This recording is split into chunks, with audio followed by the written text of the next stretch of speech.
First, log into Infinite Campus through my backpack or by visiting the APS staff portal at ic.apsk12.org.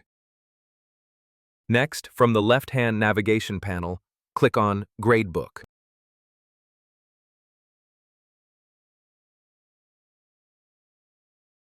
Choose the current term and ensure the correct section is selected. Then, next to Task, select Device Management from the drop-down menu. This is where you'll mark student device confirmations.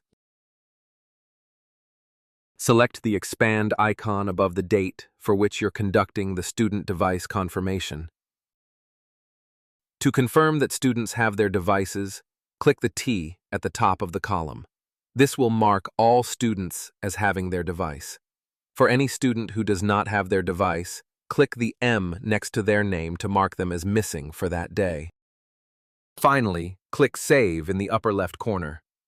This ensures your entries are recorded and submitted.